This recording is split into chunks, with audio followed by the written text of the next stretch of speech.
tardes a todas y todos. Gracias. Vamos a comenzar. En nombre de la Asociación Colombiana de Empresas Sociales del Estado y Hospitales Públicos, en nombre de Funda Superior Integra Group, le damos la más cordial bienvenida a todas y todos los señores gerentes de los hospitales, miembros de asociaciones, representantes también del sector privado, desde luego funcionarios del alto gobierno, invitados internacionales especiales. En primer lugar, voy a permitir presentarles nuestra mesa de honor para ustedes de izquierda a derecha. En primer lugar, la doctora Gina Watson, representante para Colombia de la Organización Mundial para la Salud y la Organización Panamericana para la Salud.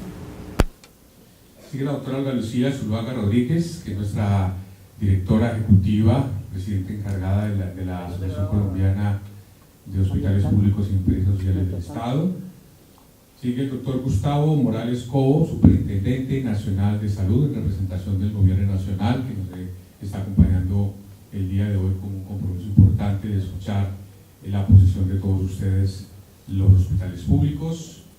Sigue el doctor Antonio Yufrida, coordinador de salud para Colombia del Banco Mundial.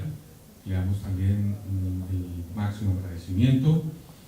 Y seguidamente el doctor Gonzalo Garretón, representante de Kaiser Permanente, que va a hacer una importantísima conferencia sobre este sistema, sobre este modelo que funciona en los Estados Unidos. Y cierra nuestra mesa de honor el doctor Reinaldo Bernal Alfonso, director de Fundación Superior Integral Group.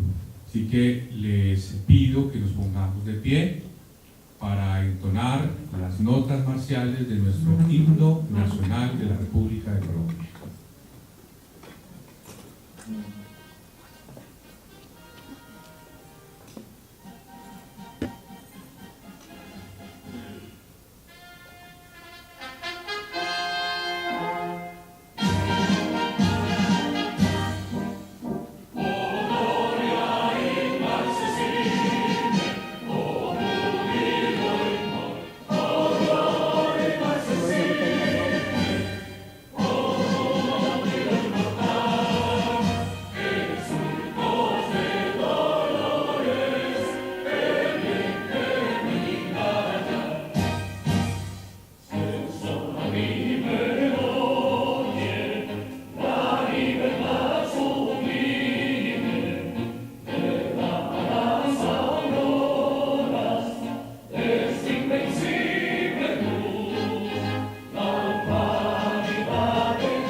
Este es el 12º Congreso Nacional de ACESI, que como ustedes saben lleva por lema una agenda bastante interesante, bastante importante, para que todos ustedes puedan compartir paneles, presentaciones por parte del Gobierno Nacional. Recuerden que mañana tendremos al señor Ministro de Salud y Protección Social, el doctor Alejandro Gaviria, importantes expertos también sobre el tema de salud, que van a debatir en un interesantísimo panel sobre la ley estatutaria de salud. Instala oficialmente este congreso la doctora Olga Lucía Zuluaga Rodríguez, que es la directora ejecutiva de ACESI. Muy buenas tardes.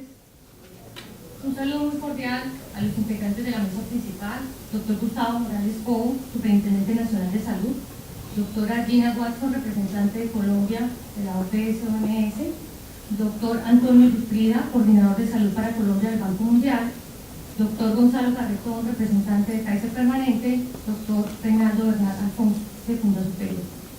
Un caluroso saludo a todos los delegados de las asociaciones departamentales, gerentes de empresas sociales del Estado, al igual que los representantes de IPS, EPS, administradoras de riesgos laborales, secretarios de salud municipal y departamental, funcionarios de empresas sociales del Estado, profesionales de salud, usuarios, académicos, señoras y señores.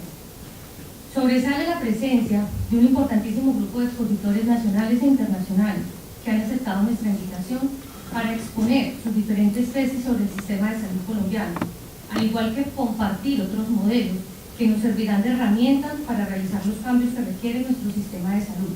Gracias por aceptar nuestra convocatoria. Al mismo tiempo, quiero destacar también la presencia de altos funcionarios del gobierno, como el ministro de Salud y Protección, doctor Alejandro Gaviria, que nos acompañará en el panel final del Congreso el día de mañana. Y hoy, el doctor Gustavo Morales Pou, quien, como Superintendente Nacional, nos acompaña en la mesa principal. Me complace compartir con todos ustedes esta 12ª versión de nuestro Congreso, Acción por la Salud de Todos. Como todos saben, a pesar de las grandes dificultades que atraviesa el sector salud colombiano, nosotros los prestadores tenemos un gran reto y responsabilidad y compromiso con los usuarios y con el sector. Y es por ello que hemos decidido incluir dentro de nuestro evento importantes cambios que a nuestro modo de ver debe tener el modelo de atención en el país. Cambios que, si bien están contemplados desde la Ley 1438 del 2011, infortunadamente, por la falta de reglamentación, no se ha podido implementar de una manera adecuada, a pesar de la voluntad política de algunas zonas del país. Y con ello, hago referencia especialmente a la estrategia de atención primaria y salud y a la construcción de redes integradas de servicios de salud. Consideramos como gremio que para llegar a modelos exitosos es necesario lograr el compromiso efectivo del Gobierno Nacional en la reglamentación de APS y de redes integradas. Máxime, si existe una obligatoriedad en este sentido por parte ya emitida del Consejo de Estado para lograr ese anhelo, que ese anhelo sea una realidad.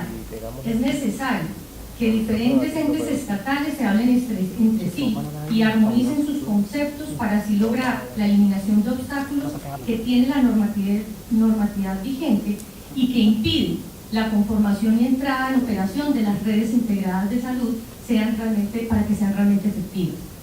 Una de esas talanqueras es el obstáculo que existe actualmente en el giro directo, para que este sea realizado a uniones temporales, consorcios u otras figuras jurídicas diferentes a IPS, que son la forma más apropiada para operativizar la conformación de una red integrada de servicios de salud. Estamos convencidos que con voluntad política que genere unas claras directrices se podrán generar modelos de atención que favorezcan a la población y podremos cambiar el actual modelo de prestación de servicios centrada en la movilidad y en la inversión de recursos de tecnología de punta y gastos en alto costo. Como todos conocemos, los indicadores con los que son medidos hoy los prestadores están centrados en producción, número de ingresos hospitalarios, giro cama, total consultas atendidas, total de consultas realizadas. Es necesario un cambio de modelo.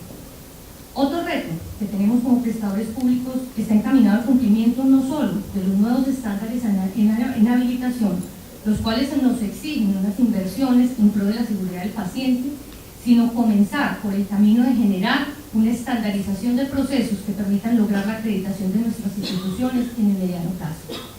Son grandes retos que debemos asumir en pro de una mejor calidad en la prestación del servicio. Sin embargo, en las actuales condiciones es difícil alcanzar la meta propuesta y es por ello que para alcanzar nuestro objetivo necesitamos el apoyo del Gobierno Nacional, trabajando en forma engranada de tal manera que nos entreguen herramientas e insumos para lograrlo. Una de las herramientas más importantes es que nos garanticen el cumplimiento de la normatividad vigente en temas como contratación con la República, flujo de recursos y todo lo concerniente a la relación prestador-pagador. Aprovecho la presencia del señor Superintendente Nacional de Salud para solicitarle muy comedidamente que se trate con la misma lupa a las instituciones prestadoras de servicios de salud y a las EPS. Hace unos días fue informado con bombos y platillos por los medios de comunicación que iban a ser sancionadas algunos prestadores por dificultades en la prestación de servicios de urgencia.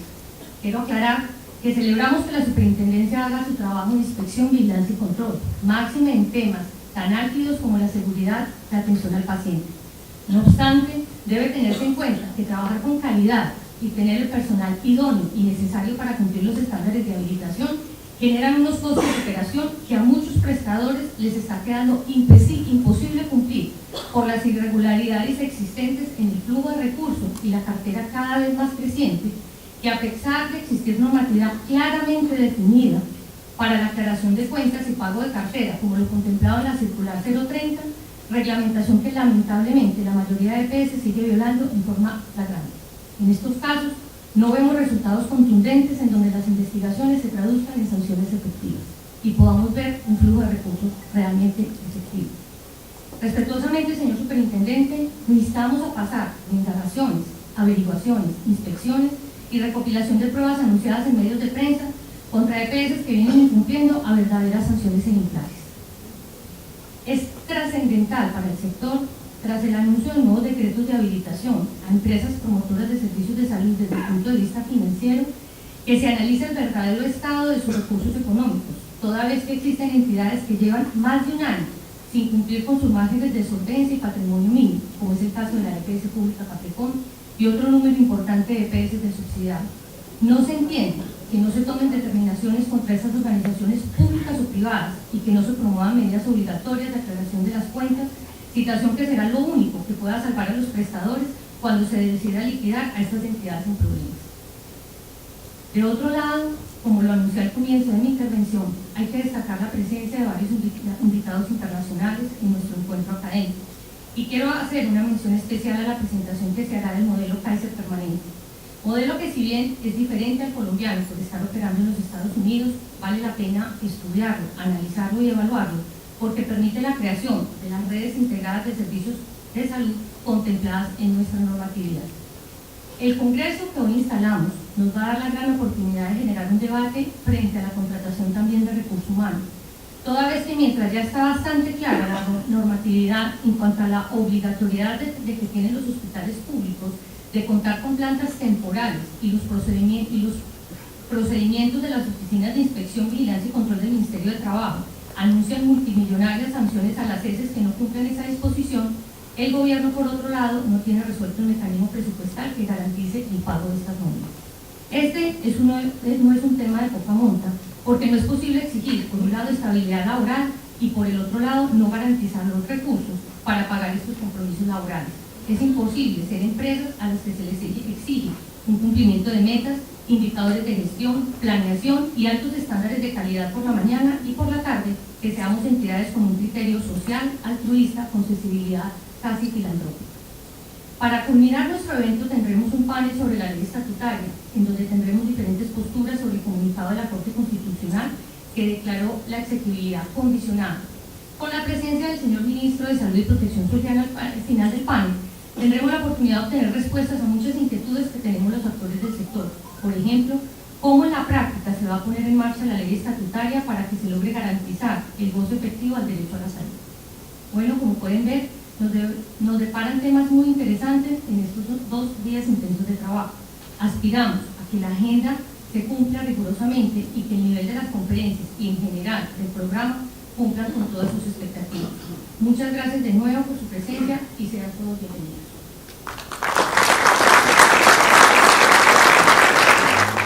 Superintendente Nacional de Salud, con su exposición. Muy buenas tardes a todos. Muchísimas gracias a Ceci y a Fundasuperior por esta invitación. Les transmito un saludo muy especial de todo el Gobierno Nacional, del señor Ministro que estará con ustedes el día de mañana, creo que llega incluso esta noche, y de todo el equipo de la Superintendencia.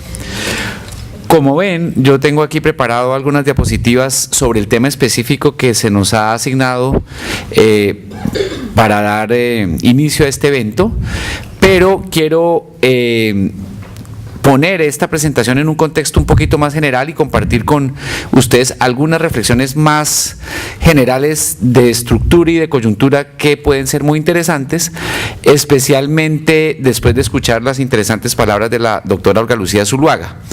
De modo que me tomaré unos minutos antes de empezar a seguir el libreto que está en las diapositivas y ya llegaremos a él muy pronto. Este tema de la supervisión basada en riesgos del que se nos ha encomendado que hablemos con ustedes, está inserto en una reestructuración más general de la superintendencia. Entonces me parece pertinente dedicar unos primeros minutos a contarles a algunos de ustedes que no han escuchado esta presentación, muchos de ustedes sí la han escuchado, ¿de qué se trata esa reestructuración que realmente, debo decirlo, arrancó en verdadera forma hace poco? En junio de este año, o más exactamente en julio, porque si bien el decreto 2462 de 2013 que reestructuró la superintendencia se expidió en noviembre del 2013, lo cierto es que, bueno, ustedes bien conocen los trámites administrativos, técnicos que hay que surtir en función pública, en aprobación de la planta y demás.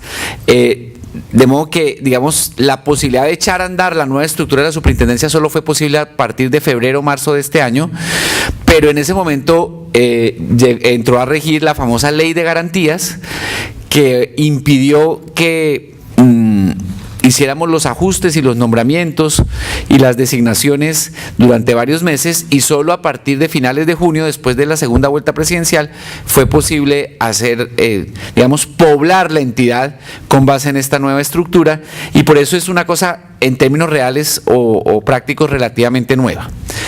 Esa estructura de la superintendencia obedeció a dos directrices principales, esa nueva estructura.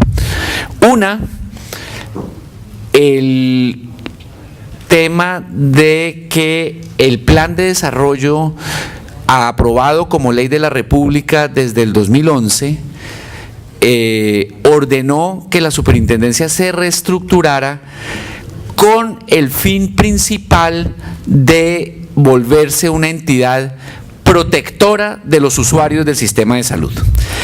Eso, que suena bastante obvio, en realidad era una gran novedad. Ninguna norma anterior le encomendaba a la superintendencia esa misión específica o esa misión así de explícita. Decían las normas anteriores, ustedes bien las conocen, que la superintendencia de salud era la entidad encargada de hacer la inspección, vigilancia y control del cumplimiento de las normas del sistema de seguridad social en salud, y había variaciones de esa idea. Y por supuesto todos sabemos que al final del día, pues las superintendencias existen para proteger a los usuarios del sistema vigilado. Eso es cierto de la superfinanciera, de la supervigilancia, de la supersubsidio. Pero no había una norma explícita que dijera: señores superintendencia, vuélquense al servicio o a la prioridad de proteger a los usuarios.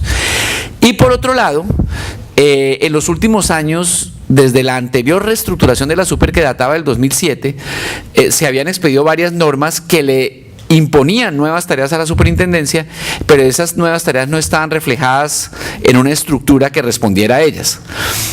Por lo tanto, el grueso de esas nuevas normas están en la ley 1438, que ustedes se la saben de memoria, de 2011, pero en otras también, por ejemplo en el Estatuto Anticorrupción, ley 1474 del 2011, en normas específicas de temas puntuales, por ejemplo las leyes sobre cáncer o las leyes sobre personas en situación de discapacidad. En fin, había un rosario de normas que ameritaban repensar la estructura de la superintendencia.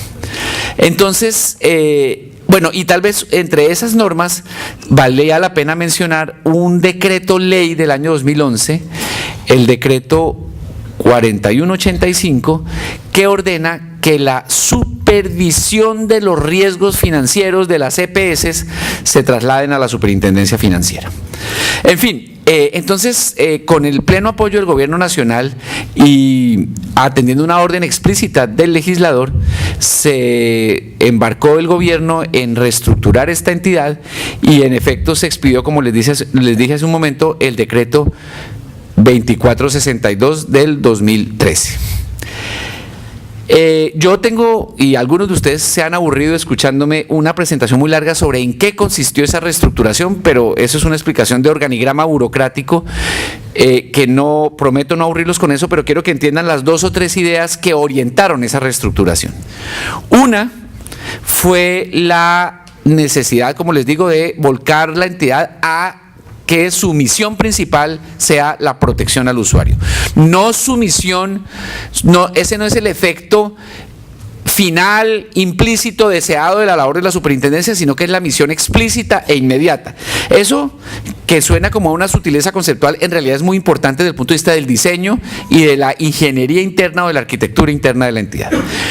Pero en segundo lugar, y tal vez en términos prácticos más importante, no en términos filosóficos ni conceptuales, pero prácticos, lo que es el diagnóstico al que se llegó con la estructura anterior de la superintendencia es que pues ahí estaban las casillas en el organigrama, pero cada casilla de esas hacía de todo un poco. Y al hacer de todo un poco, no se estaba haciendo nada del todo bien. Y en algunos casos, hay que decirlo, lo estamos haciendo verdaderamente mal. No quiere decir que ahora todo esté funcionando mejor, pero por lo menos tenemos ahora un diseño que hace más exigible, hace más fácil exigir que se haga bien la tarea. Para tal vez explicar este punto con más claridad, vale la pena repasar que la ley le impone a la superintendencia cumplir básicamente 3 tareas: la inspección, la vigilancia y el control. En la jerga del sistema se ha vuelto eso como una frasecita recurrente y casi que un lugar común. IBC, inspección, vigilancia y control. Pero resulta que la ley misma, al menos en el sistema de salud, desde el 2007, definió cada uno de esos conceptos y les da un contenido profundo y claro, diferenciado. Una cosa es la inspección, otra cosa es la vigilancia y otra cosa es el control. Y de hecho, las definiciones de esos 3 conceptos en el sistema de salud son diferentes a las que, por ejemplo, se encuentran en la Superintendencia de Industria y Comercio o en la Superintendencia Financiera. Entonces hay que atenernos a eso. Yo sé que la gran mayoría de ustedes son grandes expertos del sistema de salud, mucho más que yo, pero yo suelo explicar esos 3 conceptos de una manera muy sencilla. La vigilancia, uno dice inspección, vigilancia y control porque es más fácil pronunciar primero la I, pero conceptualmente lo que primero sucede es la vigilancia. Realmente uno debería hablar de vigilancia, inspección y control. La vigilancia es el derecho que del que nos dota la ley a nosotros en la superintendencia para mirar por la ventana. ¿A quién? Al universo de vigilados. Y aquí hago un paréntesis para compartir con ustedes que el tema de quién es el universo de vigilados no es pacífico. Hay una enunciación en la ley, pero ahí en esa enunciación hay problemas. Se dice, por ejemplo, las EAPB, entidades administradoras de planes de beneficios, que quiere decir las EPS y sus hermanitas, el magisterio, las universidades públicas, Ecopetrol, fuerzas militares. Hasta ahí, digamos, no hay mayor problema. Ahí empiezan a haber algunos problemas conceptuales. Por ejemplo, el fondo del magisterio es asegurador.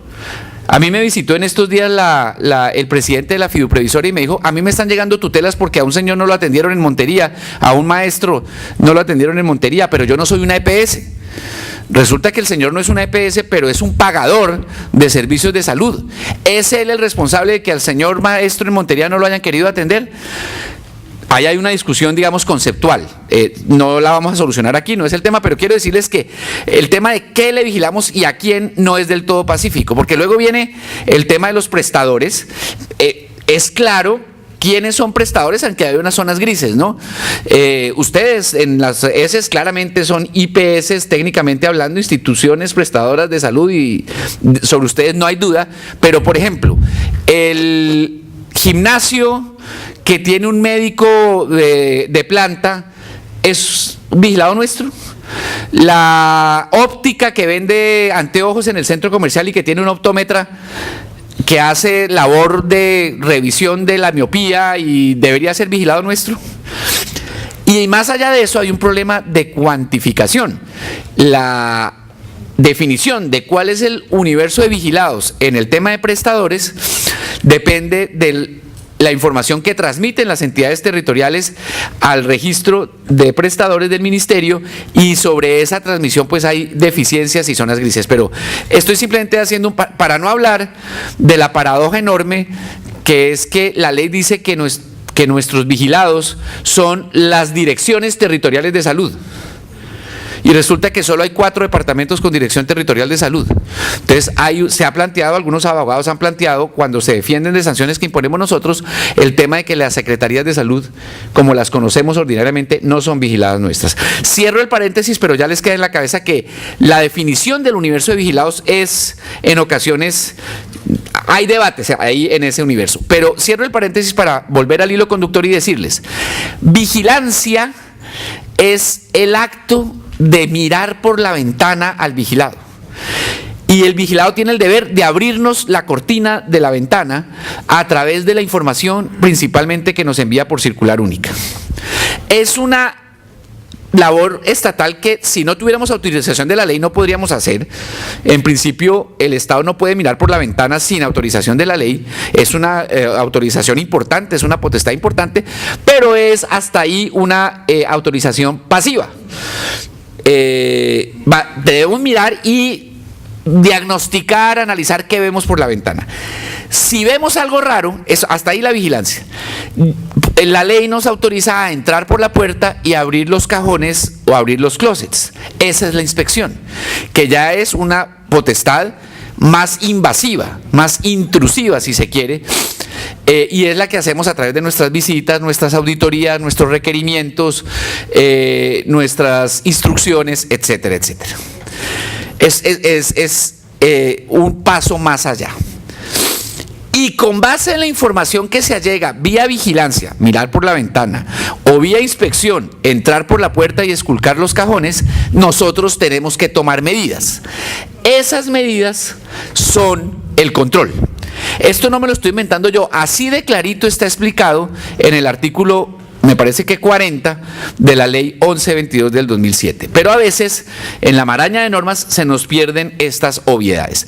¿Por qué estoy siendo tan pedagógico y tan, digamos, detallado en explicar el concepto de inspección, vigilancia y control?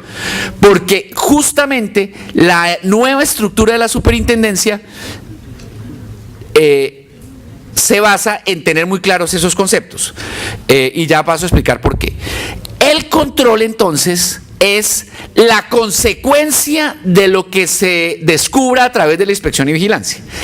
Y el control, lo dice también así el artículo 40 ya mencionado, se abre en 2 grandes universos o 2 grandes conjuntos de medidas.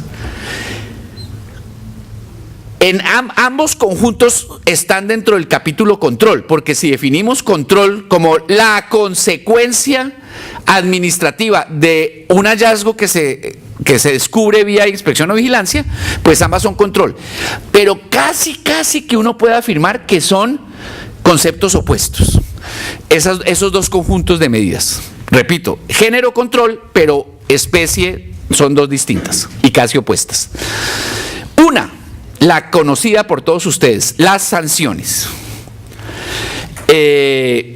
Para sancionar, la superintendencia tiene que, después de que descubre al ver por la ventana o al abrir los cajones que hay algo raro, tiene que abrir un proceso sancionatorio, informarle al vigilado que le va a abrir un proceso sancionatorio, informarle por qué se lo está abriendo, darle el derecho de defensa, permitirle que solicite pruebas, practicar las pruebas siguiendo las ritualidades que establece la ley.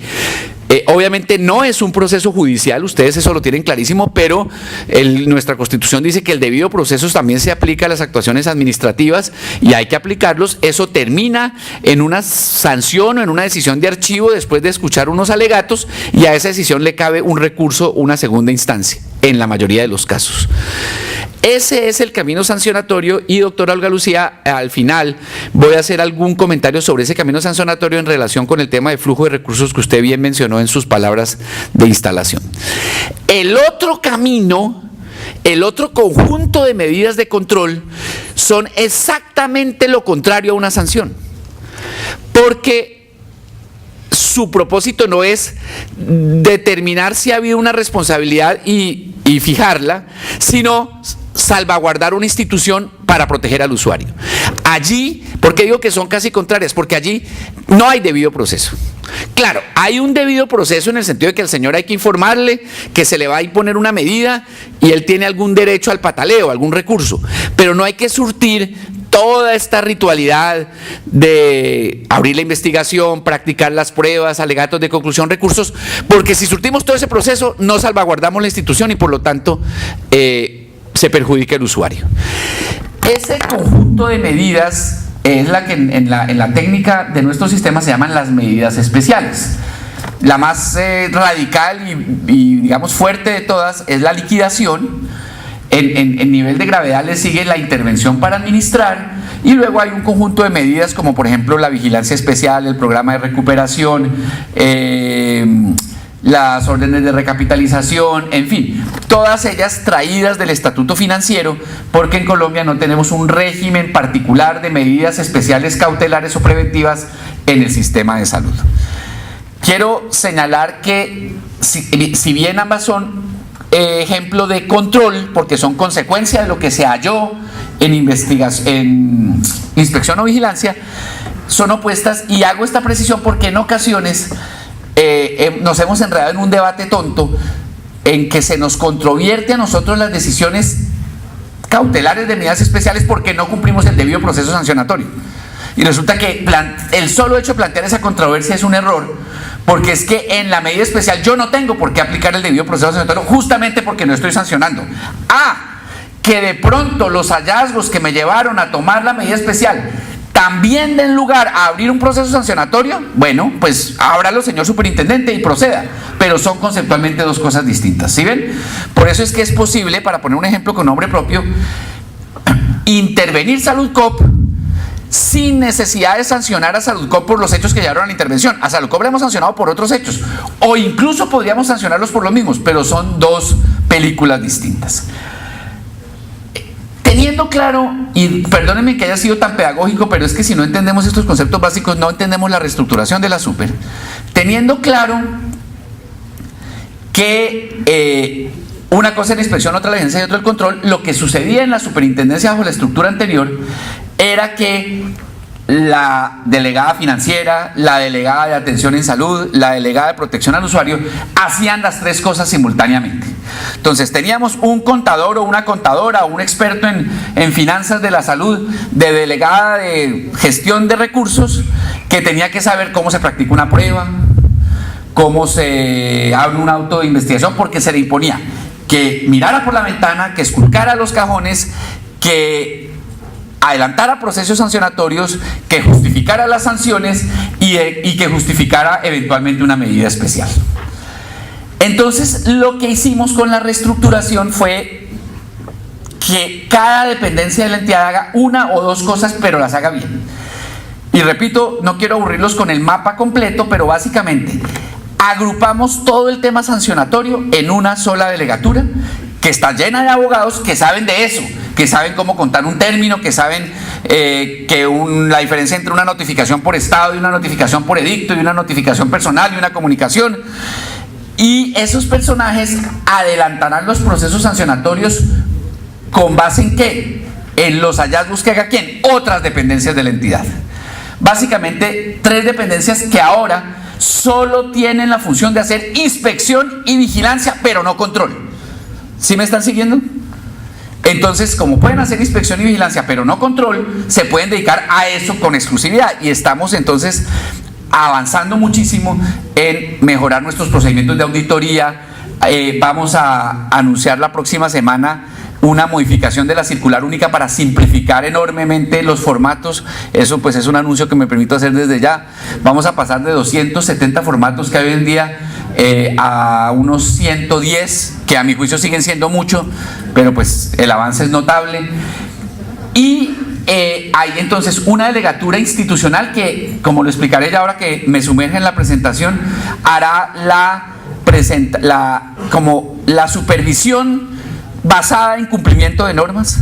Habrá otra delegatura que examinará que se cumplan las normas sobre protección al usuario Y esa será la que por ejemplo, controla y supervisa las oficinas regionales que estamos ahora, gracias al apoyo del Congreso, abriendo en todo el país. Hay otra que hace las sanciones, ya le expliqué. Hay otra que se concentra en las medidas especiales. Y finalmente hay otra que hace la labor jurisdiccional, que es como una función un tanto exótica, pero importante, que el legislador le ha dado a la superintendencia. Y dentro de ese mapa general, la gran apuesta conceptual es introducir en el sistema de salud lo que ya hace unos años se introdujo en el sistema financiero, que es la supervisión basada en riesgos. Entonces, si les parece, ya iré muy rápidamente por la presentación, porque no quiero tomarme más tiempo de la cuenta. Todos estamos ansiosos de escuchar a nuestros invitados internacionales y creo que es lo más importante de la tarde de hoy. Por eso quiero ser muy breve. Algunas de las diapositivas las omitiré, pero básicamente hay dos grandes formas de hacer supervisión. La supervisión que los anglosajones llaman de compliance, que es verificar, aquí hay unas normas, señor vigilado, ¿usted las está cumpliendo o no las está cumpliendo? ¿Ok? Eso es lo que ha hecho toda la vida la superintendencia y lo seguirá haciendo a través de la superintendencia de la delegada de supervisión institucional o la delegada de protección al usuario. Es una lista de chequeo, cumple, y si no cumple, entonces de ahí se deriva una consecuencia. Pero a raíz de las recurrentes crisis financieras que en el mundo ha habido, y especialmente el tema cogió mucha fuerza después del 2008, la literatura y los organismos multilaterales y demás han impulsado mucho esta idea de supervisión basada en riesgos. Todas las dos, si se complementan bien, apuntan a la protección al usuario. Yo explico esto con un símil tan sencillo que a veces me da pena usarlo, pero es que creo que es muy diciente. Hoy en día nosotros, si visualizamos que los vigilados son una estantería con adornos y con libros, nosotros entramos a sancionar cuando la estantería se vino abajo o cuando se cayeron unos cuantos libros de la estantería, o entramos a tomar una medida especial cuando la estantería está tambaleando y no queremos que se caigan los libros al suelo. Esa es la supervisión por compliance y de ahí se derivan o las sanciones o las medidas especiales. Pero, ¿qué tal si yo le digo al dueño de la estantería, vea, señor, usted tiene el deber de apretar las tuercas todas las mañanas y todas las tardes de la estantería contra la pared? Y yo lo sancionaré o algo haré si verifico que usted no está apretando las tuercas. No importa que la estantería no haya tambaleado ni por 1 milímetro.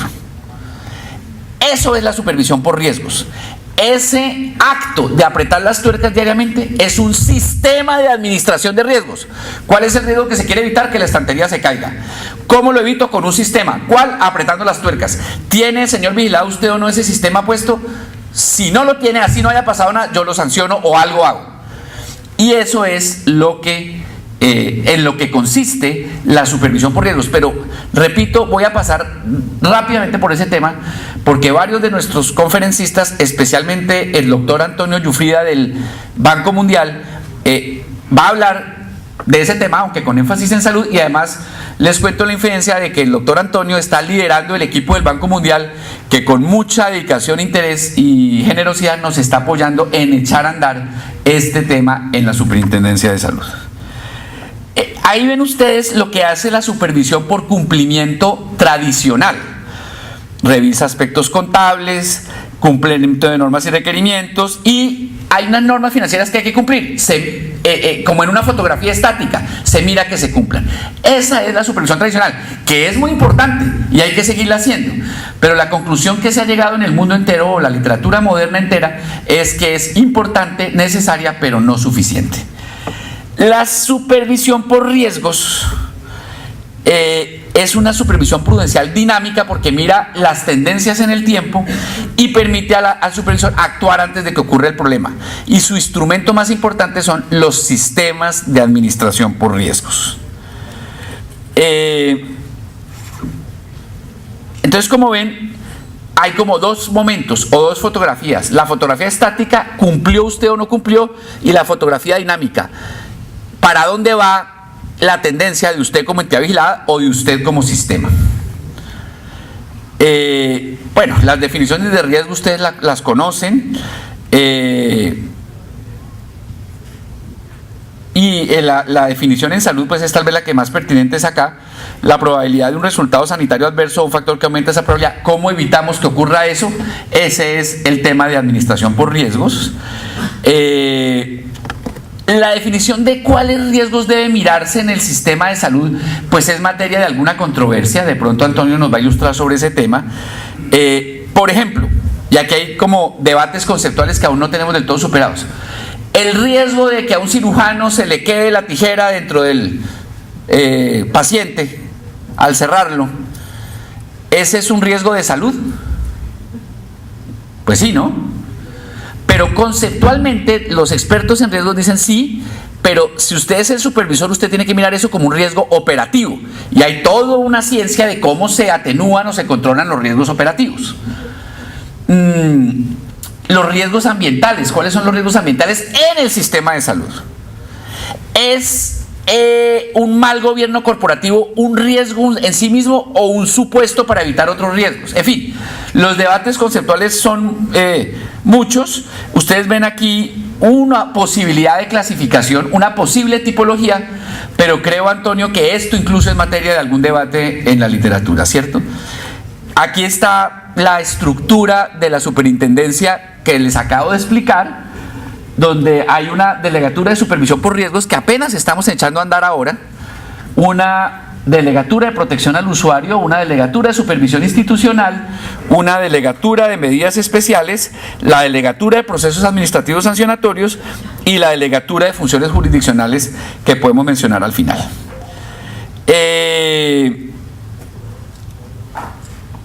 La forma como quedó diseñada la delegatura de supervisión por riesgos en la super supone que está un superintendente delegado de supervisión por riesgos, pero eso supone también que alguien ha definido previamente cuáles son los riesgos que se van a supervisar.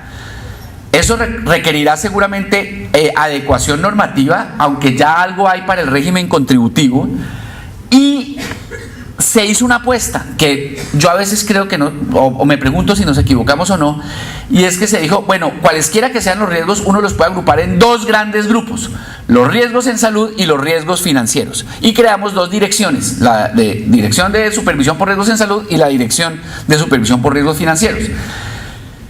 Pero cuando uno empieza a escarbar más en este tema, de pronto he aquí un mea culpa, o por lo menos una autocrítica parcial.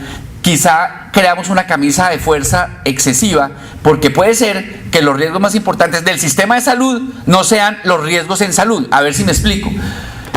Que ocurra un riesgo de salud, claro, es lo que queremos evitar, pero la forma de evitarlo no es controlando los riesgos en salud. Para eso está el sistema de garantía de calidad, que en el fondo, ustedes lo viven todos los días, es un sistema de administración de riesgos. Usted debe cumplir unos requisitos mínimos para que no le pase lo del cirujano y la tijera, o para que no se le muera el paciente en sala de urgencias. Pero para llegar a que eso no pase, quizás no hay que pensar de los riesgos en salud, sino en todo lo demás: gobierno corporativo, financiero, legal, ambiental, qué sé yo.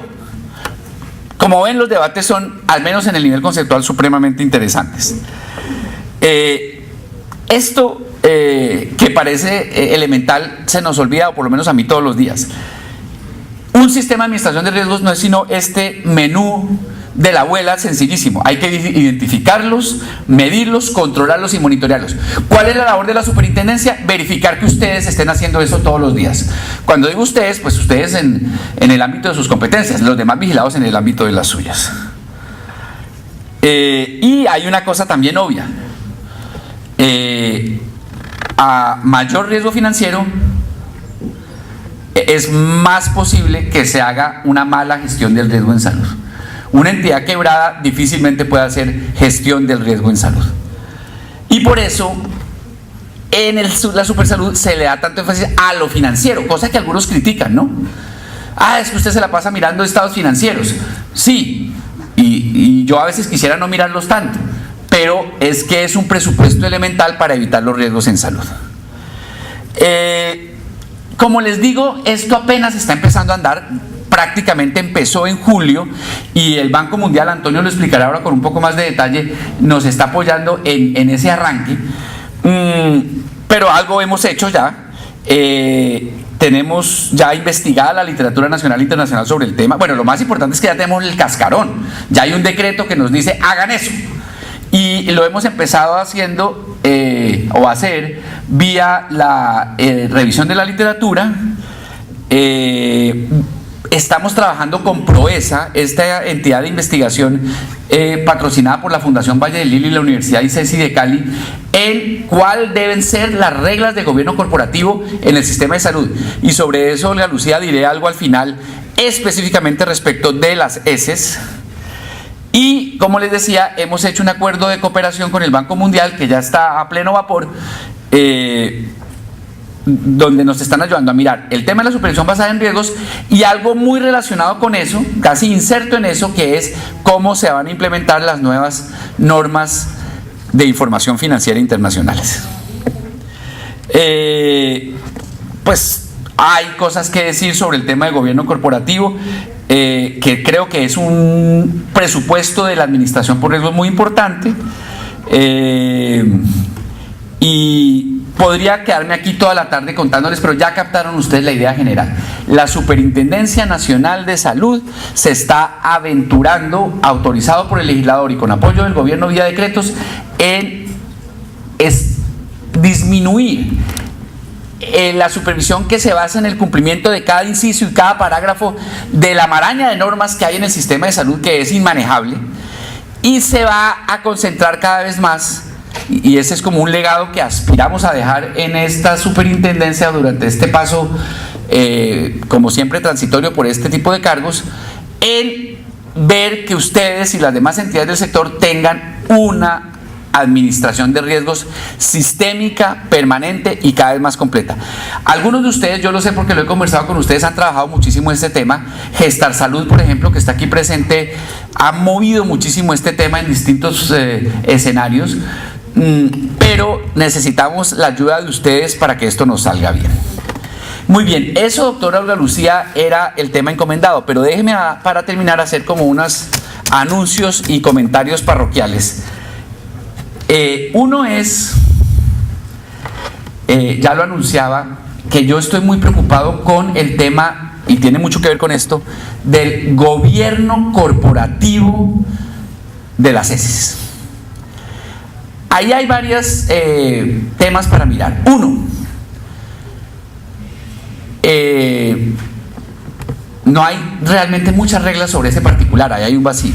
Dos, hay un conflicto estructural en la mayoría de las ESES, y tal vez esto es particularmente cierto de las ESES departamentales y distritales, y es que el presidente de su junta normalmente es el gobernador o el alcalde, y en el caso de los gobernadores, ese señor también es el que los habilita para funcionar, o habilita o deshabilita a sus competidores. Entonces, yo sé, mañana va a estar aquí, según leo en el programa, mi amigo Fernando Gutiérrez, secretario de Salud del Valle. Entonces, lo voy a poner a él como ejemplo, porque es mi amigo y porque esa es mi tierra, pero obviamente estoy simplemente usándolo como instrumento para ejemplificar algo. Fernando Gutiérrez se sienta todos los meses en la junta directiva del Hospital Universitario del Valle, ¿cierto? Y toma decisiones sobre ese hospital. Eso lo hace por las mañanas. Y por las tardes tiene que ir a su escritorio a ver si sanciona o no sanciona al Hospital Universitario del Valle porque está incumpliendo una norma sobre, no sé, sobre que debe haber un pediatra en la unidad de obstetricia las 24 horas. Para poner un ejemplo sencillo.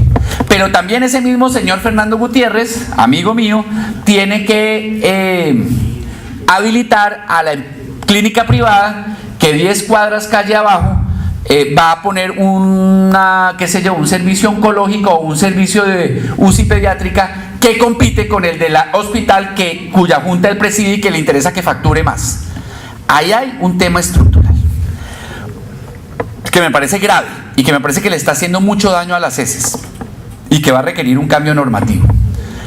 Y el tema se agudiza muchísimo en aquellos casos esporádicos en los que pasan dos cosas. Una de dos cosas. Una, en aquellos casos en los que el hospital es intervenido por la superintendencia.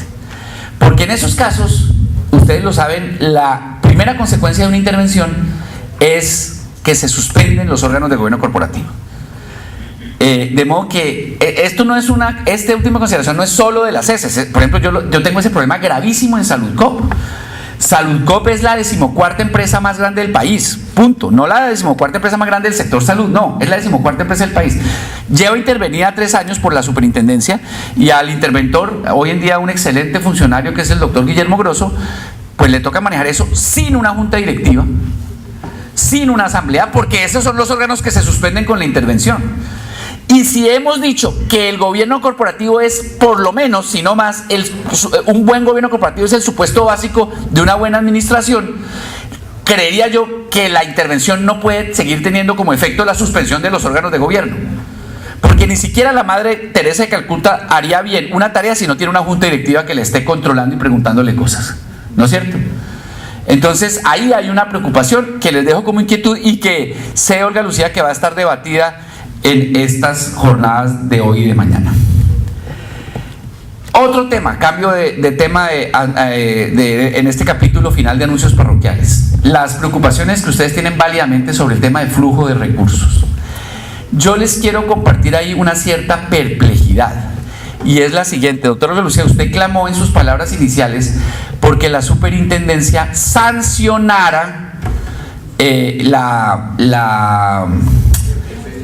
a las EPS que no cumplen las normas sobre flujo de recursos, básicamente las normas sobre cuándo hay que pagar, cuánto y demás. Y usted tiene toda la razón, imposible negarlo. En mi defensa, quiero decir solo una cosa, he firmado muchísimas sanciones sobre ese tema, pero son sanciones por hechos ocurridos en el 2009, en el 2010. Una de las grandes buenas cosas que ha pasado en la superintendencia en este año es que gracias a la creación de la superintendencia de procesos administrativos, mientras los años pasados sacábamos unas 100 sanciones al año, hoy, en lo que va corrido del 2014, hemos sacado 400 sanciones. Pero como el trancón era tan alto, estamos sacando sanciones por hechos ocurridos en el 2010-2011. Pero ahí vamos. Y creo que eso es una cosa a la cual le puedo hacer propaganda sin pena. Hemos mejorado mucho eso. Pero la reflexión grande que les quiero dejar es que yo no estoy seguro que el camino sancionatorio sea el más eficaz para garantizar el flujo de recursos. Porque ¿qué me gano yo poniéndole una sanción de 2.500 millones de pesos a Caprecom, para poner un ejemplo hipotético, si Caprecom debe cientos de miles de millones de pesos al sistema? De pronto puede haber lo que puede pasar es un incentivo perverso. Juguémosle a que no sancionen, que de todas maneras el costo es mucho menor que el costo de no pagar, ¿cierto? Un análisis de riesgos. Entonces, el camino sancionatorio, yo le pongo un signo de interrogación. Lo tenemos que hacer y lo estamos haciendo y cada vez lo estamos haciendo mejor, lo digo sin pena y sabiendo que estoy diciendo la verdad. Pero ¿eso va a solucionar el problema del flujo de recursos? Entonces viene la otra cosa. Bueno, entonces, señor presidente, liquide. ¿Quiénes son aquí gerentes de hospitales? Alcen la mano. ¿A quiénes les debe Caprecom? ¿Qué pasa si yo mañana liquido Caprecom?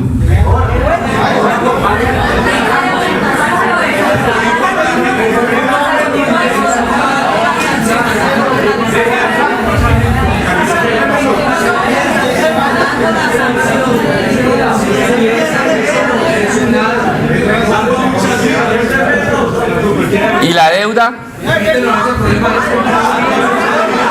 ¿Qué pasa?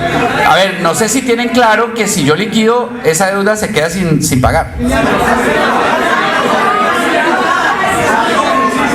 Yo puedo salir a decir, sin temor a mentir, que la Asociación de Hospitales Públicos de este país clama a gritos por la liquidación de Caprecom.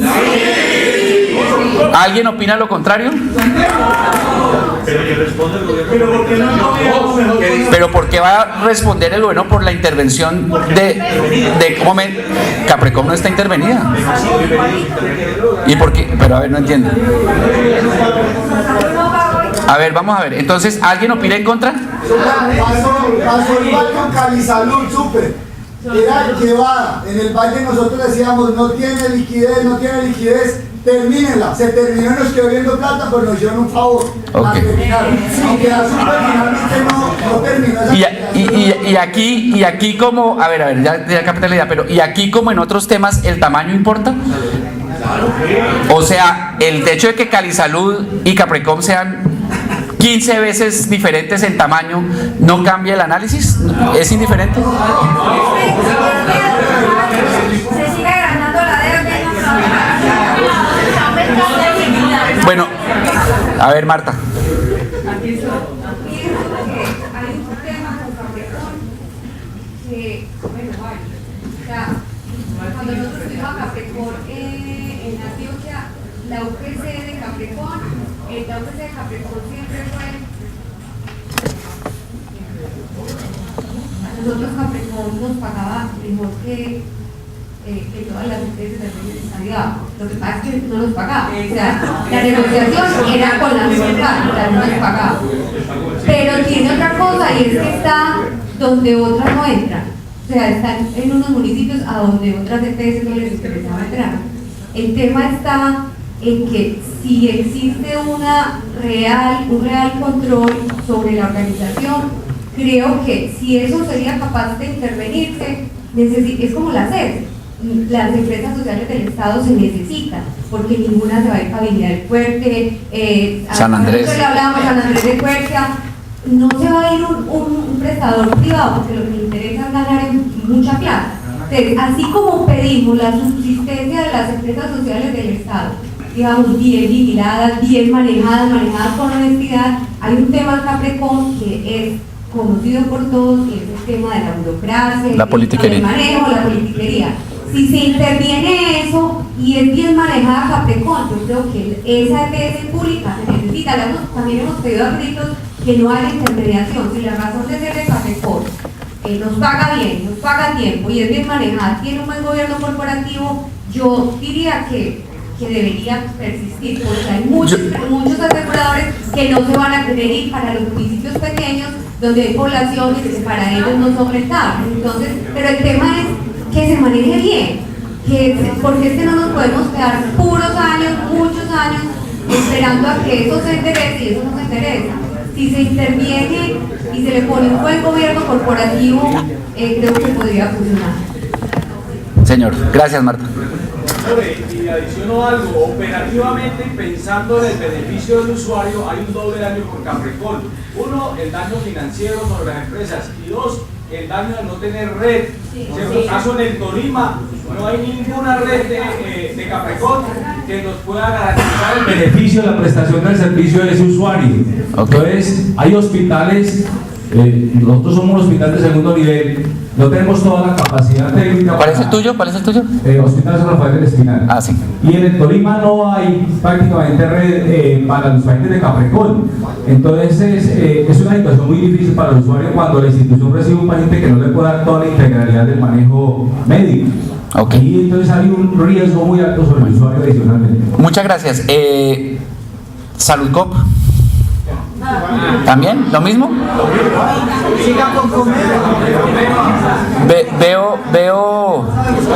Veo menos clamor frente a Saludcop y frente a Caprecom. No sé si estoy leyendo bien.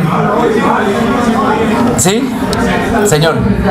Frente a Saludcop, el problema fue que después de que hubo la intervención empeoró. Cuando Saludcop estaba manejado por el doctor Palacino, bien o mal lo sabemos, y no somos quienes para juzgarlo. Él a nosotros por lo menos en el meta nos pagaba a 90 días y teníamos una cartera controlada.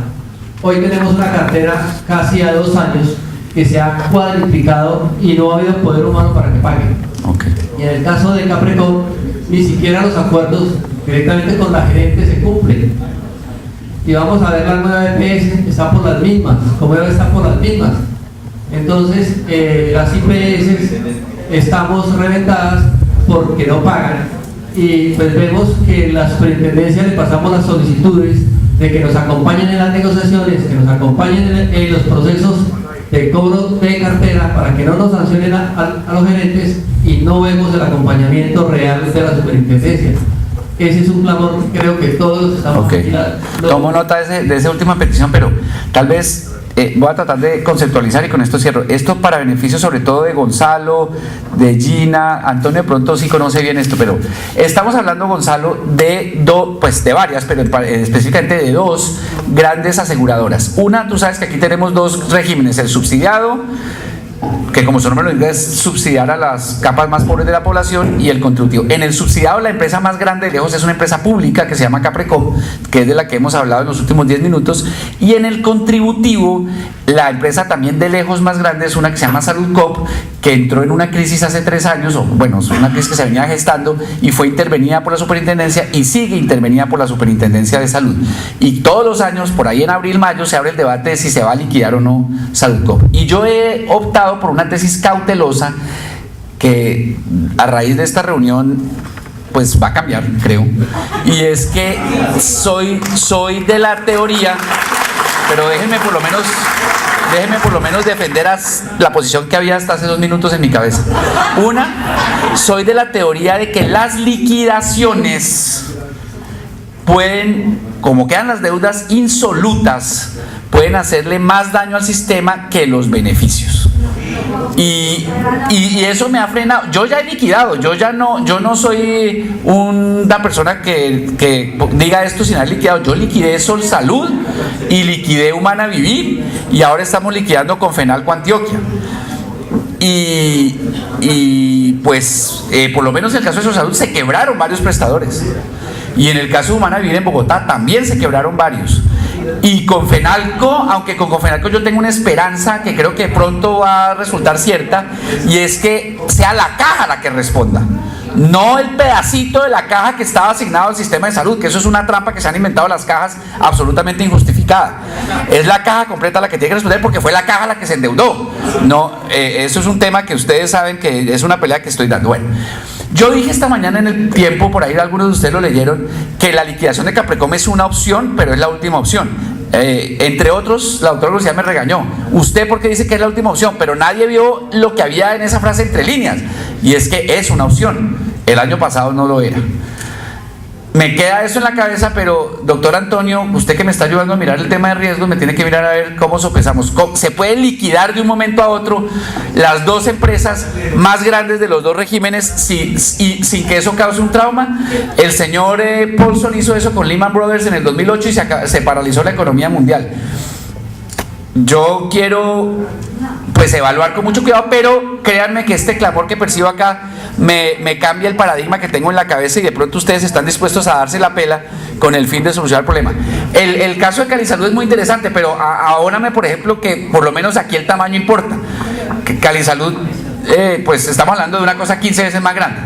Bueno, como sé que he hablado más de la cuenta, voy a terminar acá. Me quedan algunas cosas pendientes y solo una reflexión final, y les agradezco mucho. Qué pena, Olga Lucía, haber introducido cierto desorden, pero fue muy importante para mí y me voy con ese percepción.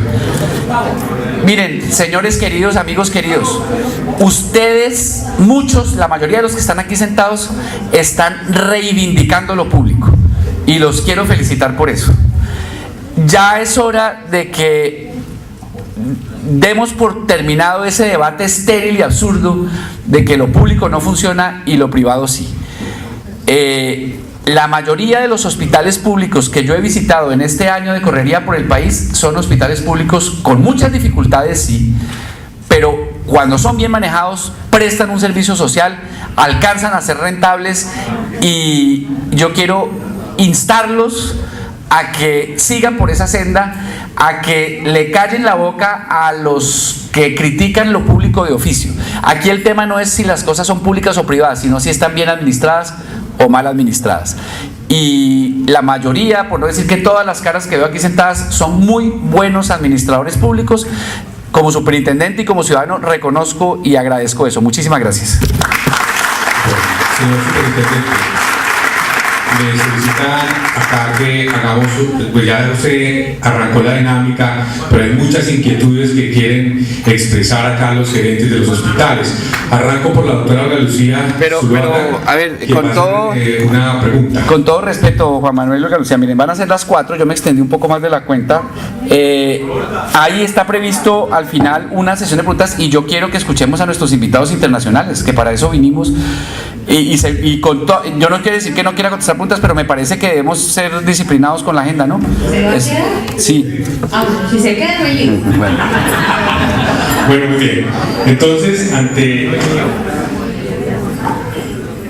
el consenso, y el señor superintendente tenía previsto regresar hoy a Bogotá, pero decidió quedarse y mañana va a estar con nosotros también. Entonces, démosle otro aplauso. Muy bien de su compromiso con el sistema de salud pública. Quiero invitar entonces seguidamente al doctor Antonio Yufrida, es economista de la salud de la Unidad de Salud y Nutrición de la Población del Banco Mundial, tiene un doctorado y una maestría en economía de la Universidad de York. El doctor Yufrida ha trabajado como economista de la salud en diferentes contextos. En primer lugar, como becario e investigador del Centro para la Economía de la Salud de la Universidad de York, donde se centró en la medición de la eficiencia en la prestación de servicios de atención primaria y en el impacto de los incentivos financieros sobre médicos y pacientes. Más tarde, como economista de la salud en la Organización de Cooperación y Desarrollo Económico OCDE, donde fue responsable de la Cruz Nacional de Estudio de la OCDE sobre recursos humanos para la salud. Antes de unirse al Banco Mundial, Antonio trabajó durante 8 años en el Banco Interamericano de Desarrollo BID, tanto en la sede de Washington y en la oficina de Brasilia, donde codirigió la labor de análisis del Banco Interamericano de Desarrollo sobre la gestión de enfermedades crónicas y la prevención de América Latina y el Caribe. Y también se desempeñó como jefe del equipo de proyectos de salud en Brasil, Colombia, Ecuador, El Salvador, Guyana, Jamaica, Surinam y Trinidad y Tobago. Igualmente, desde el Banco Mundial ha liderado servicios reembolsables, consultivos y proyectos de asistencia técnica en la Federación de Rusia y Chipre, contemplando en particular la financiación sanitaria y la organización del sistema de salud. Finalmente, de igual manera, ha contribuido en la construcción de proyectos de salud en Tayikistán, Kirguistán y Uzbekistán, así que es un conferencista de altísimo nivel a quien le pido por favor todos ustedes que lo recibamos con un gran aplauso al doctor Antonio Yufrida. Doctor,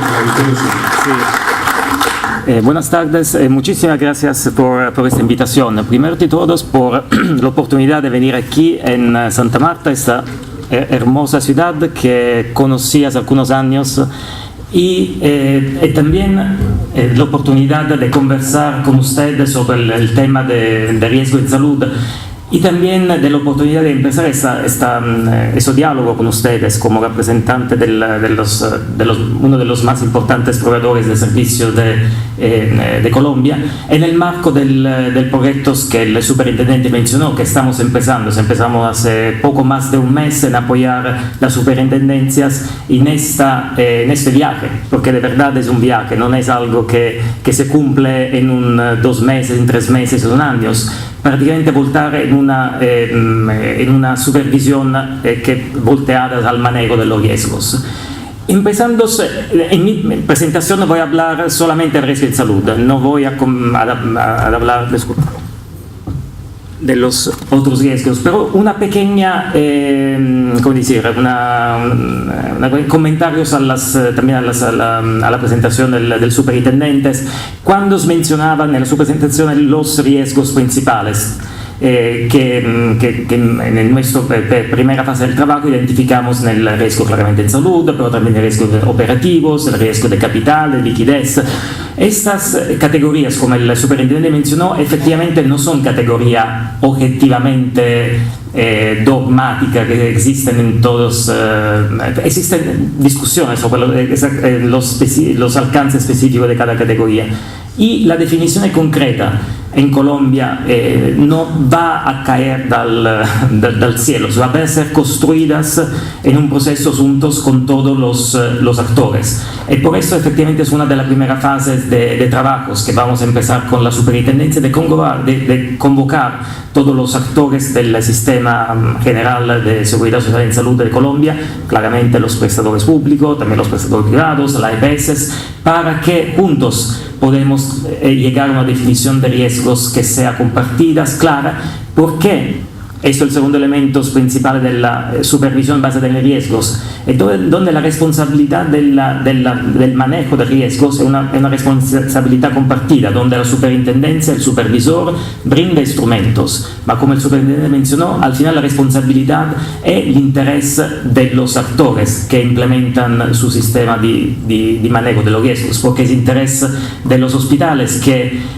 su proceso de producción no se interrumpa, que tenga buenos manejos de sus recursos humanos, de su infraestructura, de sus equipamientos, para que su actividad puede fluir sin problemas. Entonces esto, como decía, el cambio de paradigma de una supervisión basada en riesgos. El cambio de paradigma es donde se pasa de una supervisión donde está como a la escuela el maestro que chequea si el estudiante hizo la tarea, a una participación donde se definen juntos cuáles son los riesgos, cómo la categoría de los riesgos, se define juntos cómo se manejan y se da claramente la responsabilidad a los actores que tienen su capacidad de manejar los riesgos, que haga su trabajo, y el supervisor hace el trabajo más de chequear que de verdad el actor se está utilizando las herramientas o los instrumentos bien. Bueno, entonces es una pequeña introducción. Ahora voy a hablar en una parte más específica del modelo de los varios riesgos que conversamos antes, en la parte exactamente de los riesgos en salud. Y también presenterò al final solo un ejemplo que pienso que uno de los más relevantes también para Colombia, de modelo de atención y de gestión de riesgos que he demostrado que también tiene buenos resultados. Entonces, en mi presentación voy a tener 3 momentos. Primero, quiero conversar cosa entendemos para riesgo en salud y cómo medirlos, cómo controlarlos. La segunda también es la parte de la gestión de los riesgos nel contexto del sistema colombiano, que es bastante complejo y articulado y sofisticado comparado también con varios países que tuve la oportunidad de trabajar. El tercer punto es también, como expliqué, presentar un ejemplo de buenas prácticas. Al final voy a mirar el ejemplo de los alemán, de los Disease Management Program. De verdad tuve problema como traducirlo en español, el programa de manejo de enfermedad, pero a nivel literal, pero también los conceptos principales que vemos más tarde son también interesantes, porque también son elementos de atención integrada y también basados sobre la atención primaria, que también son elementos muy importantes del contexto colombiano. Es como en la primera presentación la doctora representante de la RESI mencionó, elementos que están enmarcados en la ley colombiana, en la 1438, pero todavía no implementada y reglamentada. Entonces eso también es un ejemplo, pienso, interesante pues, en el contexto colombiano, porque viene también a una situación similar en términos de actores del sistema. Entonces, empezando por riesgo de salud. Aquí estoy presentando prácticamente la carga de mortalidad de Colombia. El elemento que pienso que es interesante, eso nos da prácticamente una idea de cuáles son los riesgos principales en salud en el país. Prácticamente los 3 colores, la parte más el verde son los riesgos por causas externas, accidentes, transporte, también violencia. Y prácticamente la varia, si son más o menos oscuros, representa también la tasa de cambio de los últimos 5 años. Entonces el verde más oscuro significa que, por ejemplo, los accidentes de transporte aumentaron, las más verdes menos fuertes, porque la parte de accidente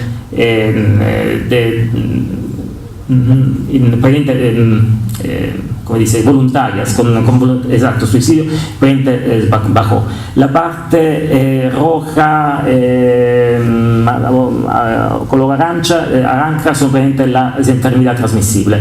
Acá vemos que la mayoría efectivamente está disminuyendo, sobre todo la parte diarreica, la enfermedad también neonatal, pero vemos también algunas partes que son relativamente rojas casi, son frente a la enfermedad de SIDA y también desnutrición, problemas relacionados a la desnutrición, sobre todo también falta de hierro. Pero la parte que es más importante, también relacionados con el modelo de atención y también la importancia de la atención primaria, la parte más azul, que representa las enfermedades no transmisibles. Y aquí vemos que la mayoría son oscuras, en el sentido que representan efectivamente el cambio, la transición, como se dice también, epidemiológica, demográfica del país de Colombia, como está pasando en todos los países ya de ingresos medio alto, en el sentido que es la carga de enfermedad relacionada con enfermedad crónica, sobre todo los cardiocirculatorias, también trastorno mental, cáncer, está aumentando. Pero esto es la situación actual. Efectivamente hizo un error esto del 2010, no del 2000, esta figura.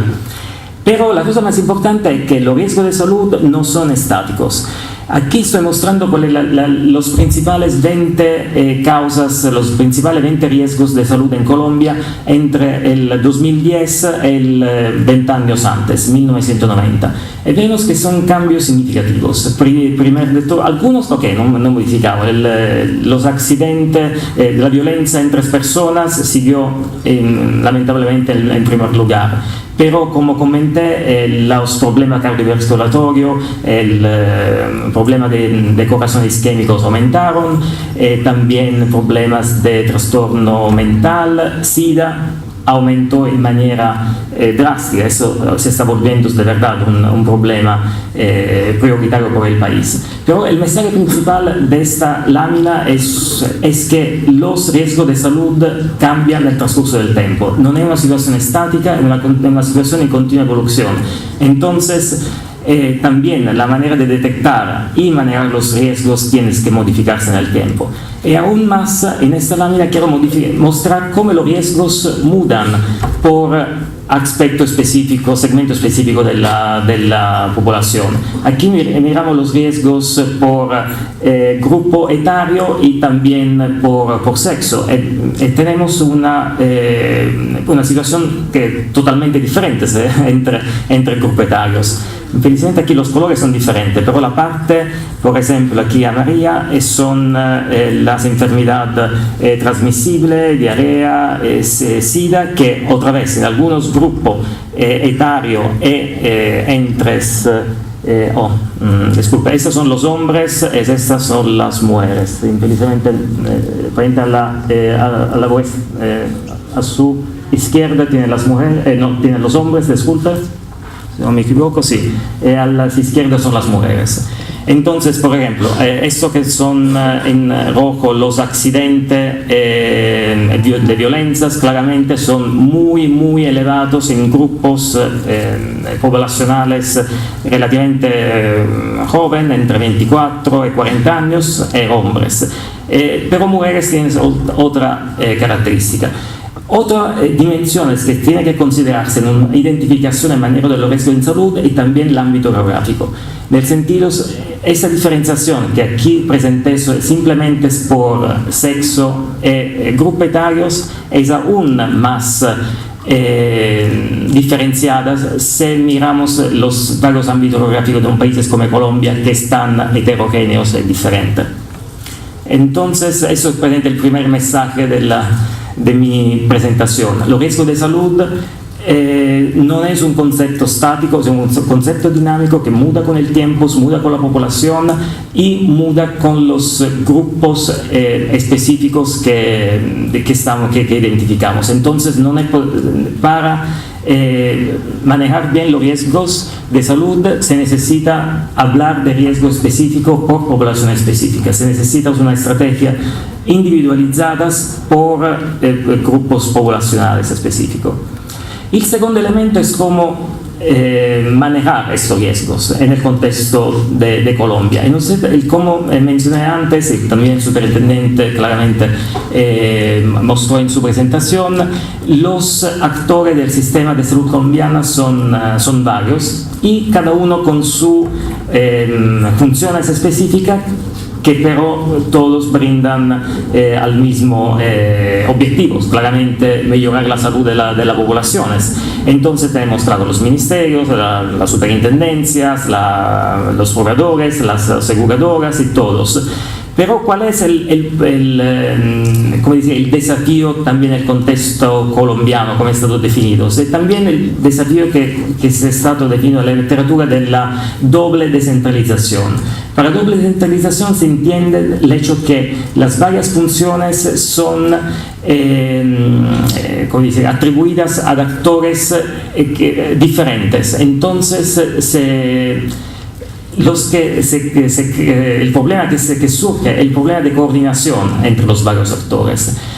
Y principalmente en un contexto como los colombianos, donde los instrumentos para la coordinación de las acciones de los actores son limitadas. Entonces, principalmente, un ejemplo concreto es también las diferencias entre los enfoques o la falta de coordinación territoriales entre las entidades territoriales, que claramente tienen sus enfoques geográficos, y también las EPS, que tienen un enfoque poblacionales que, salvo algunos casos, no tiene el mismo enfoque poblacional. Entonces aquí el desafío de verdad entre los actores del sistema de colombianos de coordinar su esfuerzo para poder lograr sus resultados sanitarios. Y aquí entonces el concepto de aclarar en manera más clara las funciones de los actores y también pensar en instrumentos que permiten su coordinación. Entonces, esto, tomando algunas de las definiciones del modelo de atención que el Ministerio de Salud está trabajando, es pertinente confirmar claramente las funciones principales del Ministerio de Salud y la función de rectoría, definir los parámetros, los instrumentos de evaluación de riesgos, el modelo de atención, los requisitos claramente de habilitación y prestación de servicios. Entonces, como decir, definir las líneas, la regla del juego prácticamente en todos los varios actores. La superintendencia claramente tiene la responsabilidad de asegurar que todos los actores juegan de acuerdo con las reglas. Y como mencionó el superintendente, el desafío es también mudar estas maneras de supervisionar los actores de una manera que sea más proactiva en no llegar cuando ya los problemas existen, los desastres son cumplidos, pero trabajar en manera conjunta también con los actores. Entonces, también identificar sobre los otros actores, entidades territoriales, EPS, prestadores y también los individuos, para que cada uno tenga su papel y lo haga de manera complementarias y también de manera que puedas ayudar a los otros. Por ejemplo, en el caso de la EPS, que tiene la función principal, claro, de aseguramientos, pero también de crear la red de atención. Esta función es crítica al interno del sistema y también vamos a ver otras presentaciones sobre el tema de la red de salud. Pero lo que es importante de la función de la IPS es que la IPS tiene también un papel muy importante en asegurarse que los proveedores de salud hagan su trabajo de manera coordinada. Entonces, allá voy también brindando el ejemplo de Alemania, voy a presentar el ejemplo cómo la aseguradora, a través del programa del Disease Management Program, logró articular los proveedores en un contexto similar a los colombianos de fragmentación de la red de servicios, articularlo en manera de lograr resultados sanitarios positivos. El último elemento también es la familia, los individuos, porque en más mirando también a los cambios epidemiológicos del país, la carga de enfermedad es más en enfermedad crónica, donde el individuo, la responsabilidad del individuo en el autocuidado es aún más importante. También de las prevenciones, también por ejemplo reducción del tabagismo o del sobrepeso, todo, pero también del autocuidado en el caso de la prevención secundarias y también primarias. Entonces, estos son, como decir, todos los elementos que son importantes para mejorar la gestión de los riesgos.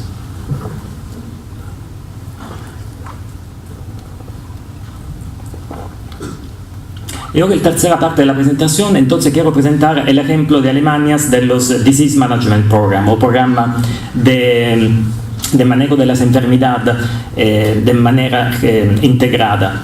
Entonces, estos programas empezaron en Alemania en el 2000, alrededor del 2003. El objetivo era efectivamente de mejorar en un contexto similar a los de Colombia. Después voy a mostrar también porque, con más puntualidad por qué la relevancia de estos ejemplos.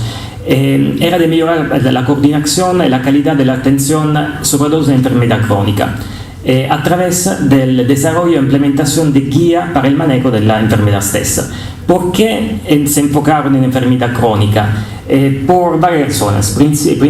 La principal era también económica, porque se salió claramente que, como dice, el 20% de los pacientes cubre el 80% de los costos del sistema de salud y casi todos son personas con enfermedad crónica que desarrollan complicaciones. Entonces, el objetivo principal de esta línea, de esta guía, prácticamente es de manejar la enfermedad crónica y evitar que surgen sus complicaciones, que son muy costosas para el sistema de salud y también a nivel personal, claramente. Entonces, como elemento para incentivar este tipo de manejo, se introdujeron también incentivos financieros para los aseguradores, para cada paciente inscrito a estos programas.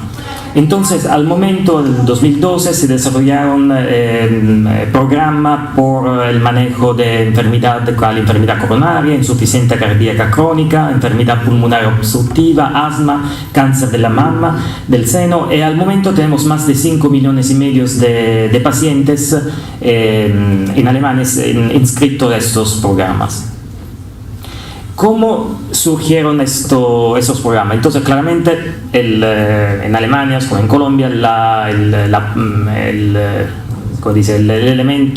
Ministerio de Salud que define la política sanitaria y claramente lideró la aprobación de la ley relativa.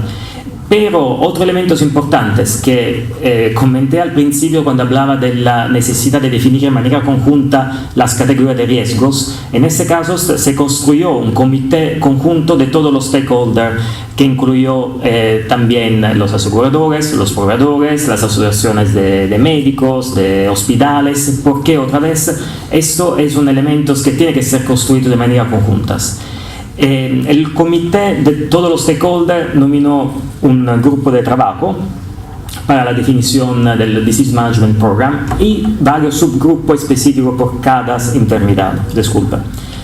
Cada recomendación iba a ser retroalimentada frente a los grupos de trabajo, pero tenía la característica también de ser, primero de todos, basado sobre la evidencia. Entonces, todas las líneas de guía eran bastante evidence-based, bastante duras en términos de requerimientos empíricos, y también sujeta a controles externos. Entonces, una vez que la norma era aprobada por varios comités, el ministro aprueba las varias normas específicas para su manejo, que se traducen prácticamente en incentivos financieros para los aseguradores y también para los proveedores de servicios. Principalmente es el de atención primaria, que tiene la responsabilidad de inscribir los pacientes en los programas, pero también reciben un incentivos financieros para recoger las informaciones. Y otro elemento que bien interesante de este modelo es también la necesidad, requerimientos para participar en estos programas de recoger informaciones sobre los resultados de los pacientes, resultados sanitarios y también los costos. Entonces eso permitió una evaluación de los resultados de manera continuadas. Entonces, un poco para resumir los principales lineamientos de los Disease Management Program de Alemania. Primero, la línea guía basadas en evidencias. Entonces, recomendaciones para el manejo de las evidencias que se basa sobre la literatura científica, pero también que tuvieron la review también de expertos externos.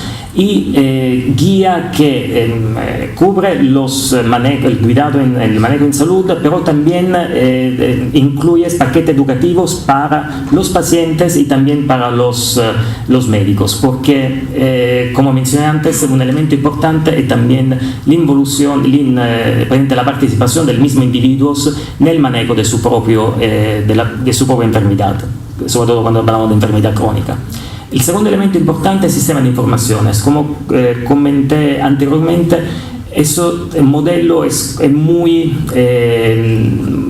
genera datos, informaciones muy ricas que permite una constante evaluación de las líneas guía y su también mejoría durante el transcurso del tiempo.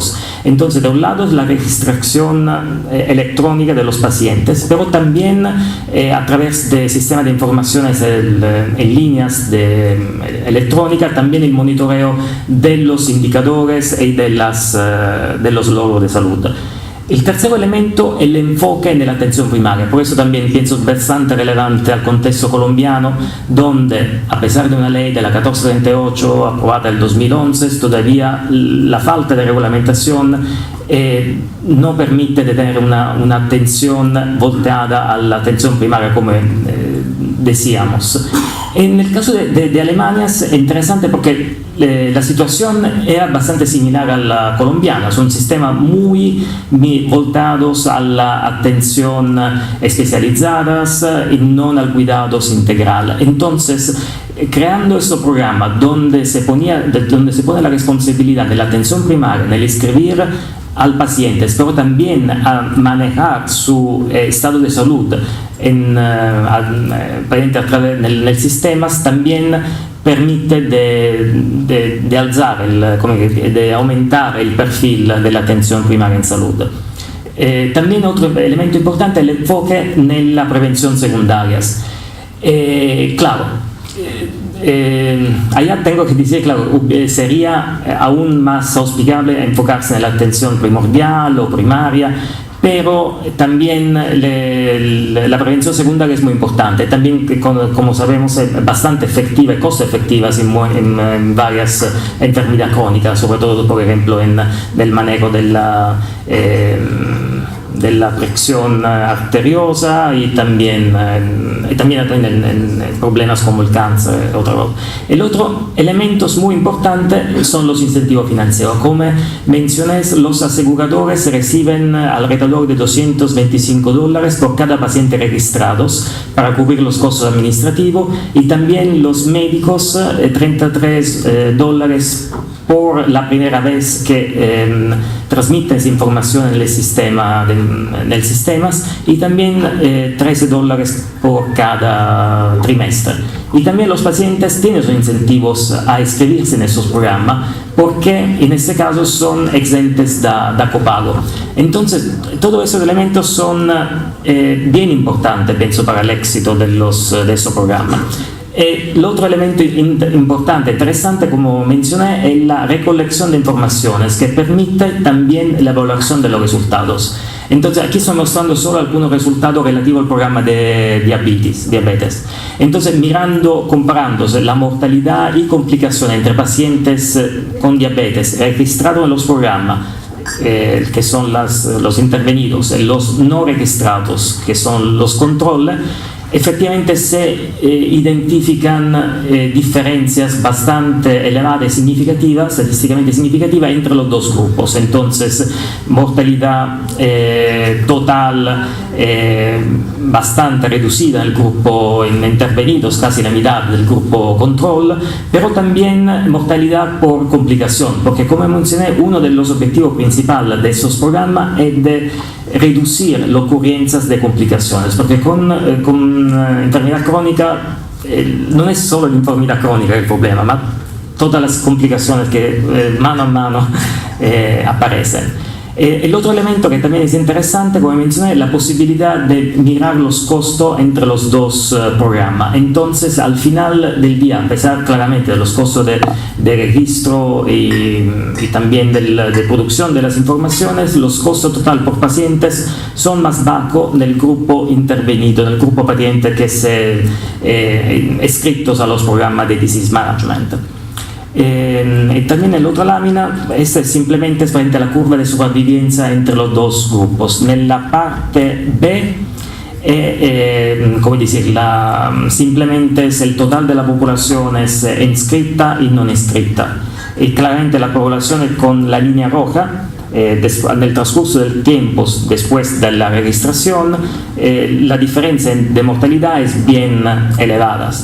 Claramente eso tiene un sesgo porque es probable que las personas con condiciones más críticas sea más probable que se registren, pero también controlando por eso posible sesgo que la lámina de la parte izquierda, podemos mirar que la diferencia sigue siendo significativa y después de un periodo de 1000 días, son 3 años prácticamente, la diferencia es alrededor del 5% de mortalidad.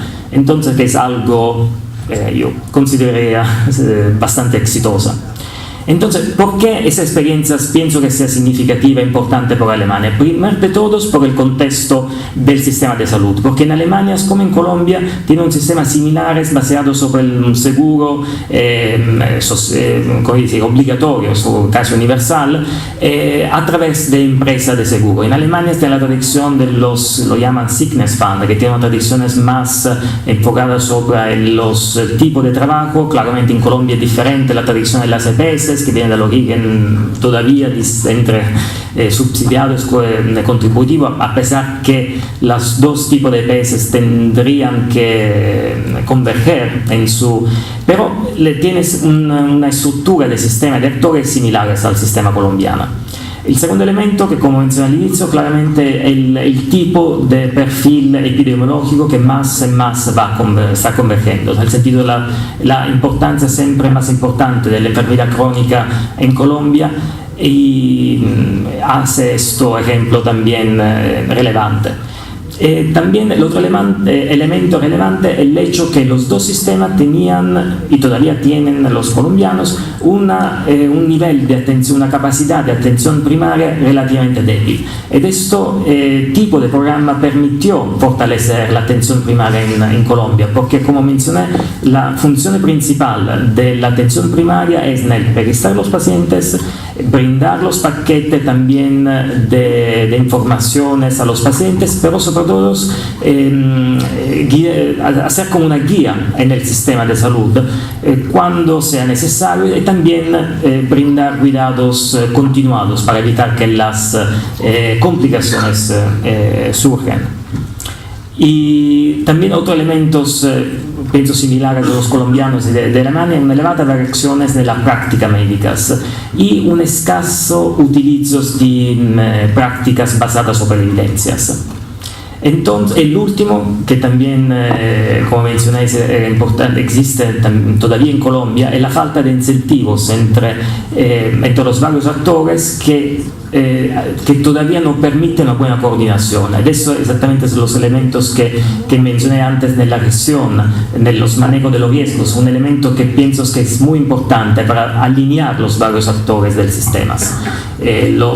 Brindar incentivos a los aseguradores, a las EPS, a los proveedores, hasta que todos apunten al mismo objetivo. claro, los incentivos en Alemania son bastante fuertes, en el sentido el nivel de los pagos de esos tipos de programas son significativos, pero es verdad que estamos hablando de un sistema, como dije, el denominador, el PIB de Alemania es muy elevado, entonces de repente comparado al nivel del gasto en salud de Colombia, podrían ser incentivos que podrían ser sostenibles también por el sistema. Entonces, un poco, para resumir un poco las conclusiones, mi mensaje principal de mi presentación. Primero de todo, los riesgos de salud. Los riesgos de salud cambian en el curso del tiempo y son muy diferenciados por grupo etario, sexo y área geográfica. Entonces, la necesidad de desarrollar estrategias que puedan diferenciar por tipo de riesgos, por grupos poblacionales y también por áreas geográficas. En el sentido, no tiene mucho sentido hablar de riesgo de salud en general, más solo cuando hablamos de un contexto específico o de una población específica. El segundo es cómo gestionar los riesgos en un contexto como los colombianos, con tantos actores y tantas funciones, porque eso es el otro también problema, que de la duplicación, como decir, de las funciones que son de responsabilidad de varios actores. Otra vez el ejemplo del superintendente que mencionó, de la entidad territorial, que al mismo tiempo puede ser directores de hospitales, pero también la entidad que tiene que supervisionarlos. Entonces, claro, esto no solo es un problema de duplicidad, pero también de potencial conflicto. Entonces, la necesidad también, como mencioné antes, de aclarar la responsabilidad de cada actor para evitar eventuales superposición o también potenciales conflictos. En fin, es el ejemplo que presenté, eso del Disease Management Program de Alemania, que pienso sea relevante en el contexto también colombiano por la similitud de elementos, como la importancia que tuvo para fortalecer la atención primaria en salud, la actividad de prevención, de coordinación en los servicios de salud y también en la construcción compartida entre todos los actores del sistema de los lineamientos mismos del programa y también de los usos de incentivos y, en fin, también su evaluación que permite una sua también mejora en el curso del tiempo. Bueno, eso es todo para mi presentación. Muchas gracias otra vez por su atención y por la invitación y por esa oportunidad. Gracias.